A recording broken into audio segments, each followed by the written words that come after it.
எல்லோருக்கும் அன்பு வணக்கம். கருவண்டாய் பறந்து போகும் சித்தன் பின்காலனிய கவிதை என்ற பொருள் குறித்த உரையை உங்கள் முன்னால் சமர்ப்பிக்கின்றேன். கவிதை படைப்பாக்க உருவாக்கம் என்ற உடன் நம் முன்னால் தெரிவது ஒரு படைப்பு எவ்வாறு உருவாகிறது என்கிற விஷயத்தில் கொஞ்சம் புகை மண்டலம் நமக்கு முன்னே தெரியுது. அப்ப என்ன நினைக்கிறோம்? எங்கேயோ தீ எரியுது அப்படின்னு நினைக்கிறோம். ஒரு அனுமானம் என்கிற விஷயம் அதில் இருக்கிறது. தீ எரிந்து கொண்டே இருக்கிறது, நாம் எதிரே நின்று பார்க்கிறோம். இது ஒரு வகை தரிசனம். தீ எரிந்து கொண்டிருக்கிறது, நாம் விரலை கொண்டு வைக்கிறோம், தீ சுடுகிறது. இது அனுபவம். தீ எரிந்து கொண்டு இருக்கிறது, விரலை கொண்டு வைக்கிறோம், ஆனால் தீ இனிதாக இருக்கிறது.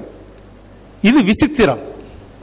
ஆக ஒரு படைப்பின் உருவாக்கத்தில் அனுமானம், தரிசனம், அனுபவம், விசித்திரம் என்கிற உணர்வு நிலைகள் படைப்பில், கவிதையில் அல்லது கதையில் எதிலையுமே அது நிகழக்கூடிய விஷயமாக இருக்கிறது. இரண்டாவது, அந்த கவிதையை நாம் வாசிக்கும் போது அந்த கவிதையை உருவாக்கிய படைப்பாளி, இப்ப நீங்க ஒரு கவிதை எழுதுறீங்கன்னா நீங்க ஒரு படைப்பாளி.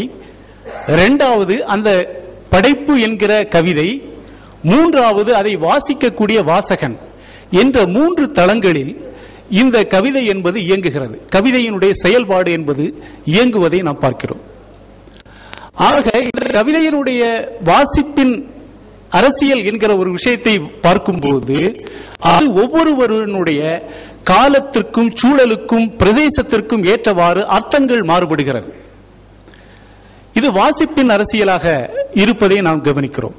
பின்காலனிய சிந்தனை முறை என்கிற ஒரு விஷயம் என்பது இன்றைய விடுதலை அடைந்த நாடுகளில் இருக்கக்கூடிய மிக நுட்பமான போக்குகளில் ஒன்றாக ஈரோசென்ட்ரிசம் என்று சொல்லக்கூடிய ஐரோப்பிய வாதத்திற்கு மாற்றாக சொந்த பண்பாட்டு அடையாளங்களை தேடக்கூடிய ஒரு வகை முறையியலாக இருக்கிறது. அந்த முறையியலில் இன்னொரு போக்காக இருக்கக்கூடிய ஒரு விஷயம் என்பது அந்த சமூகத்திலே இருக்கக்கூடிய மிக முக்கியமான அடித்தள மக்கள் சார்ந்த பண்பாட்டை பேசுவது. சபால்டன் ஸ்டடீஸ் என்கிற வார்த்தையால் அதனை குறிப்பார்கள். மூன்றாவதாக பார்க்கும்போது காயத்ரி ஸ்பைவாக் சொல்லுவார், கேன் த சபால்டன் ஸ்பீக்? அடித்தள பெண்கள் பேச முடியுமா என்கிற ஒரு கேள்வியை பின்காலனை சிந்தனையாளர் கேட்பார். அதிலிருந்து பார்க்கும்போது உருவாகி வரக்கூடிய சிந்தனை முறை பெண்ணியம் என்கிற ஒரு அடையாளமாக இருக்கிறது. ஆக இந்த முறைகள் எல்லாம் பெண்ணியமாக, அடையாளங்களின் அரசியலாக, தலித்தியமாக, மையத்திற்கு மாற்றாக விளிம்பு நிலையாக. ஏன்னா மையம் ஆண்களை பத்தியே பேசிக்கிட்டு இருக்கும் போது பெண்களை பத்தி பேசணும்னு சொல்றோம். பெண்களை பத்தியே பேசிக்கிட்டு இருக்கும் போது மாற்றுப்பாலினமான திருநங்கைகளை பற்றி பேசணும்னு சொல்றோம். தமிழர்கள் என்று சொல்லிக்கொண்டே இருக்கும் போது காணிகளை பற்றி, அதுபோல் இன்னும் தோடர்களை பற்றி, பழங்குடிகளை பற்றி பேச வேண்டும் என்று சொல்கிறோம். ஆக இது போன்ற அடித்தள விளிம்பு நிலை மக்களின் வாழ்க்கையை பேசக்கூடிய ஒரு முறையியல் இந்த பின்காலனிய சிந்தனை முறையாக இருக்கிறது. இதை படைப்பாளிகள் இந்த வாழ்க்கையை பதிவு செய்யும் போது யதார்த்தம் என்கிற ஒரு வகைப்பாட்டிற்கு மாற்றாக மேஜிக்கல் ரியலிசம் போன்ற பல்வேறு விதமான மாந்திரீக யதார்த்த முறையியல்களை படைப்புக்குள் சொல்கிறார்கள். இந்த பின்னணியோடு என்னுடைய குறுங்கட்டுரையினுடைய சில பகுதிகளை உங்கள் முன்னே தருகின்றேன். புதுத்தன்மையும் ஜாலமும் கலந்ததொரு புதிய எழுத்து முறை நவீனம் தாண்டிய தமிழ் கவிதையில் இடம்பெறுகின்றன. நேரடியான விவரிப்பாக இல்லாமல் சித்தரிப்பில் ஒன்றாகவும் அர்த்த தளத்தில் இன்னொன்றாகவும் இக்கவிதைகளின் வெளிப்பாடு அமைகிறது.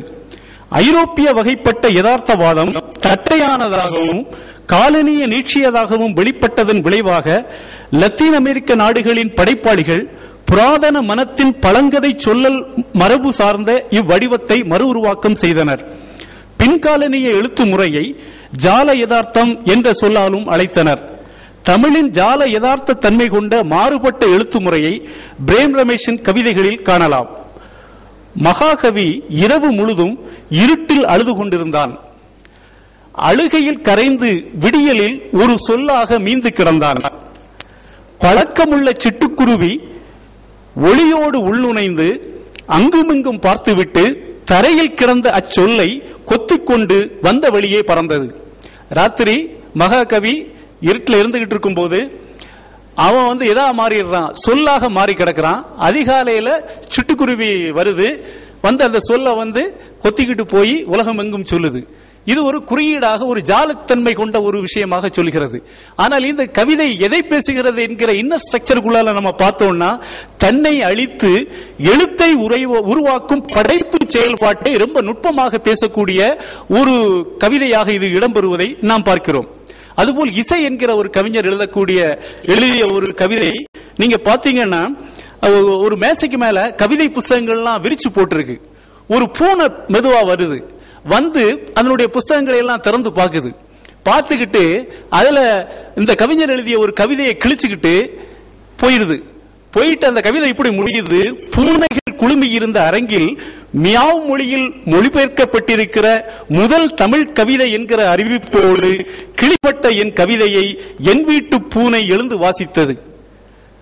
பூனை மொழிபெயர்ப்பு கவிதையை வாசிக்குது. இதை நீங்க ரொம்ப கவனமா யோசித்து பார்த்தீங்கன்னா, மேற்கத்திய இலக்கியத்தை இங்க ரொம்ப மெக்கானிக்கலாக மொழிபெயர்ப்பு செய்து நான் தான் முதல் இந்த தத்துவத்தை கொண்டு வந்து சொல்லக்கூடியவங்களை நையாண்டி செய்யக்கூடிய ஒரு கூறு இந்த கவிதைக்குள்ளால் நிகழ்ந்திருக்கக்கூடியதையும் நாம் பார்க்கலாம். இதுபோல் மிக முக்கியமாக இந்த படைப்புக்குள் இருக்கக்கூடிய இன்னொரு விஷயம் என்பது ஐக்னோபிளாசம் என்கிற புனித அதிகாரங்களை தகர்க்கக்கூடிய ஒரு விஷயம். இந்த புனித அதிகாரங்களை தகர்க்கக்கூடிய ஒரு விஷயம் என்பதை பெண் கவிஞர்கள் எழுத துவங்கிய போது பெண் மொழியையும் ஒடுக்கப்பட்ட பாலியல் அரசியலையும் தங்கள் படைப்புக்குள் கொண்டு வந்து பேசினார்கள் என்பது மிக முக்கியமான ஒரு விஷயம். பெரும்பாலும் பாலோசென்ட்ரிக் லிட்டரேச்சர் என்று சொல்லக்கூடிய ஆண் எழுத்தாளர்கள் பெண்களினுடைய பிரச்சனைகளை கதாபாத்திரங்களை எழுதினார்கள். ஆனா இன்றைய ஜெனோ கிரிட்டிசிசம் என்கிற பெண்ணிய விமர்சனம் என்பது பெண் எழுத்தாளர்கள் பெண்ணினுடைய பாலியல் அரசியலை, உடல் அரசியலை எப்படி எழுதுகிறார்கள் என்கிற முக்கியமான விஷயங்களை பேசுகிறது. கனிமொழியிடம் உருவாகியுள்ள ஒரு குறுங்கவிதை ஒரு விஷயம் என்ன பேசுகிறது என்றால், படிம உருவக ஜோடனைகளற்று எளிமையான சொற்களினூடே உருவான கனிமொழியின் எதிர்கவிதை ஒன்று இவ்வாறாக இருக்கிறது. எந்நாடு போனாலும் தென்னாடுடைய சிவனுக்கு மாத விலக்குள்ள பெண்கள் மட்டும் ஆவதே இல்லை. மத ரீதியான அதிகாரத்துக்கு எதிரான குரலாக இது போன்ற குரல்கள் இருக்கிறது. வெண்ணிலாவினுடைய கவிதைகளிலும் இது போன்ற பதிவுகளை நாம் பார்க்கலாம். அதுபோல் பூனையை போல் அலையும் வெளிச்சத்தை பேசிய குட்டி ரேவதியினுடைய கவிதை, இட்ட புள்ளிகள் இடைப்பட்டு கிடக்கின்றன என்று கோலத்தின் உயிர்ப்பித்தலை பேசிய உமா மகேஸ்வரியினுடைய கவிதை, சல்மாவினுடைய தாளிடப்பட்ட அறைகளின் பதட்டங்களை பேசிய கவிதை, நகர்மயமாகி சிதைந்து போன புராதன கிராமத்து மண்ணின் வாழ்வை மீட்டெடுக்கும் தமிழச்சியினுடைய கவிதை. அந்த கவிதையில் பழங்குடி மரபின் வனப்பேச்சி அலைந்து திரிகிறாள். பூர்வீக அடையாளமாக நம் மண்ணினுடைய மஞ்சனத்திகள் கவிதையில் முளைத்து நிற்கின்றன. ஆனால் இவங்களுடைய மாலதி மைத்தினுடைய கவிதையோடு நாம் இணைந்து வரும்போது அந்த கவிதை வித்தியாசமான படைப்பு நிலையை கொண்டு இருப்பதை நாம் கவனிக்க வேண்டும். பறவையாகவும் செடி கொடியாகவும் மீன் குஞ்சாகவும் இயற்கையின் உடலாக பெண்ணுடலை உருமாற்றும் திணைசார் சூழலிய பெண்ணியத்தின் எக்கோ ஃபெமினிசம் அப்படின்னு சொல்லக்கூடிய சூழலிய பெண்ணியத்தின் புனைவின் நுட்பங்களோடு மாலதி மைத்திரியின் கவிதை உலகம் இயங்குகிறது.